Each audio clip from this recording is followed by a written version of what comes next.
Bulldozer action पर supreme court की टिप्पणी के बाद मायावती का बड़ा बयान, कही ये बात।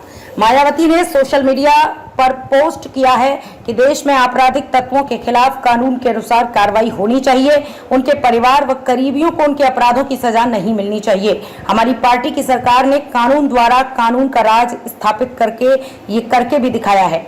बुलडोजर न्याय एक्शन पर सुप्रीम कोर्ट की टिप्पणी के बाद बहुजन समाज पार्टी की अध्यक्ष मायावती ने बड़ा बयान दिया है। मायावती ने मंगलवार को सोशल मीडिया पर पोस्ट करते हुए लिखा कि बुलडोजर का भी इस्तेमाल अब सुप्रीम कोर्ट के आने वाले फैसले के मुताबिक ही होना चाहिए। हालांकि उचित तो यही होगा कि इसका इस्तेमाल करने की जरूरत ही ना पड़े। मायावती ने पोस्ट किया कि देश में आपराधिक तत्वों के खिलाफ कार्रवाई कानून के तहत होनी चाहिए तथा इनके अपराध की सजा उनके परिवार और नजदीकी लोगों को नहीं मिलनी चाहिए।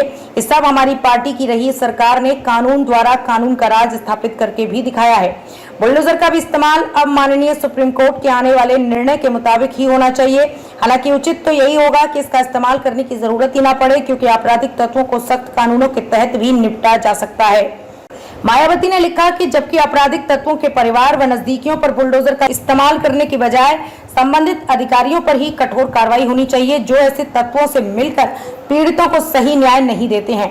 सभी सरकारें इस ओर जरूर ध्यान दें। बता दें कि सुप्रीम कोर्ट ने सोमवार को अपराधों के आरोपियों के घरों या संपत्तियों को ध्वस्त करने की बढ़ती प्रवृत्ति की आलोचना की थी।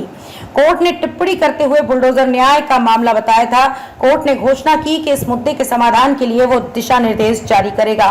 सोमवार को विभिन्न राज्य सरकारों द्वारा किए जा रहे बुलडोजर एक्शन पर सुप्रीम कोर्ट ने सख्त नाराजगी जाहिर की थी।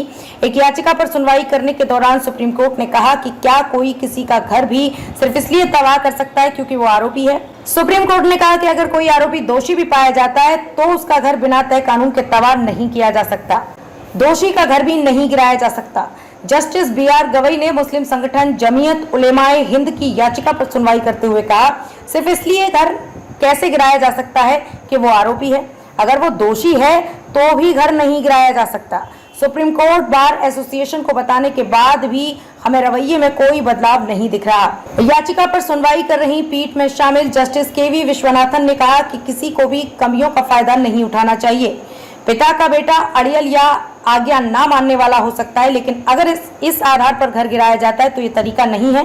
केंद्र सरकार का तर्क, कानून का उल्लंघन करने पर ही होती है कार्रवाई। सुनवाई के दौरान केंद्र सरकार की ओर से पेश सॉलिसिटर जनरल तुषार मेहता ने दलील दी कि कानून का उल्लंघन होने पर घरों को गिराया जा रहा है। उन्होंने कहा, हम तभी कार्रवाई करते हैं जब कानून का उल्लंघन होता है। इसके जवाब में पीठ ने कहा, लेकिन शिकायतों को देखते हुए हमें लगता है कि उल्लंघन हुआ है। न्यायमूर्ति विश्वनाथन ने पूरे राज्य में अनाधिकृत इमारतों को ध्वस्त करने के लिए एक दिशा निर्देश की आवश्यकता पर भी गौर किया। न्यायमूर्ति गवई ने कहा, सुझाव आने दीजिए, हम अखिल भारतीय स्तर पर दिशा निर्देश जारी करेंगे।